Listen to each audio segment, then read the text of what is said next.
Sorti en 2003 par Alfa Romeo et designé par Burton, ce coupé n'a rien perdu de son charme. Il s'agit de l'Alfa Romeo GT. Elle reprend les lignes de la 147. Sous le capot se trouve un moteur diesel de 140 chevaux qui atteint les 100 km/h en 10,6 secondes. Avec le moteur essence de 240 chevaux, elle atteint les 100 km/h en 6,7 secondes. La calandre ne change pas par rapport aux autres Alfa Romeo. C'est toujours une pointe dirigée vers le bas. Les petits feux comme ceci rappellent la Bugatti Veyron. Les clignotants sont incrustés dans le bouclier avant. La zone de ventilation. Ici, cette petite ligne, comme vous pouvez le voir, qui continue ici, donne un aspect sport. Vraiment très sport.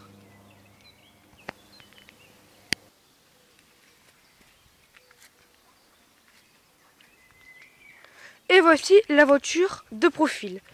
L'avant est assez bas, mais l'arrière est un peu surélevé.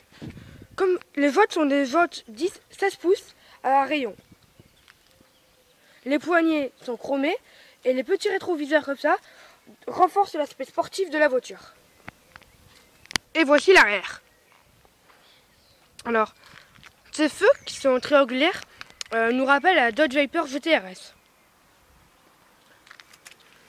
Ils sont symétriques avec celui-là. Le pot d'échappement est chromé. Comme vous pouvez le voir, il est ovale. Bon, je sais pas si on voit pas trop que c'est chromé parce que c'est sale. Ce petit béquet là, cette sorte d'aileron, ça fait ça, franchement, je sais pas comment le décrire, mais je trouve que ça fait on dirait que la voiture est tuning, alors que pourtant c'est d'origine. Le pare-choc arrière n'a pas été changé. Alors la lunette arrière, comme vous pouvez le voir, elle est arrondie au bout. Et en fait, elle suit cette ligne là, cette ligne du coffre. Elles sont presque parallèles. Donc ça fait magnifique. Ici il y a un petit espace. Le coffre n'arrive pas jusqu'à là. Il y a un petit espace ici. Et donc c'est tout pour l'arrière. L'habitacle intérieur est très luxueux.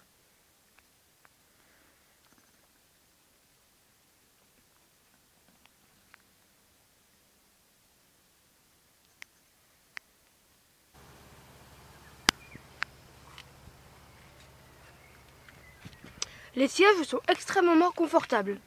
En plus, ils ont une jolie couleur, un cuir beige.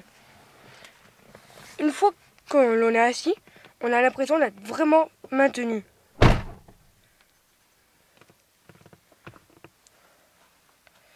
Il y a à l'avant, il y a de la place. L'espace au job est vraiment très grand.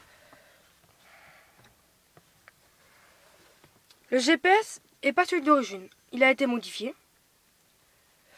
La console est assez simple, mais on aurait préféré du métal plutôt chromé à la place de ce plastique gris.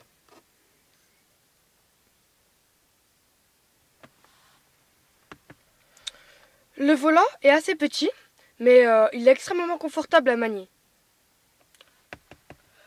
Les compteurs de vitesse sont très lisibles et l'affichage se fait en rouge. Il y a quelques commandes au volant, comme le réglage du volume. La climatisation les sorties de climatisation ne sont pas très discrètes. Effectivement, ça fait un gros truc qui sort d'un coup, mais bon.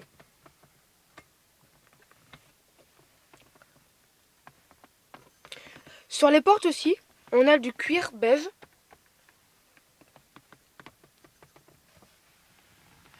Avec des sortes de rayures. Les poignées sont chromées. Les haut-parleurs sont les haut-parleurs Bose.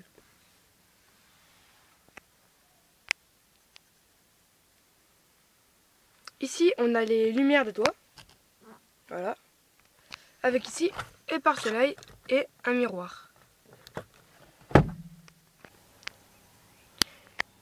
Les places arrière sont assez confortables, sauf pour celles du milieu.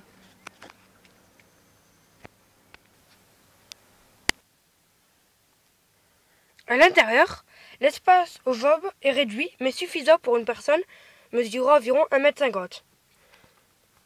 Il y a un peu de marge ici et au plafond. car effectivement le plafond n'est vraiment pas très haut. Les vitres sont assez petites, ce qui est c'est un inconvénient si vous transportez des enfants dans la voiture, car leurs têtes n'atteindront pas la hauteur du bas de la vitre. Les haut-parleurs sont toujours les haut-parleurs Bose. Ici, un tout petit rangement. Et là, la poignée pour abaisser le siège. Ici, on a la climatisation.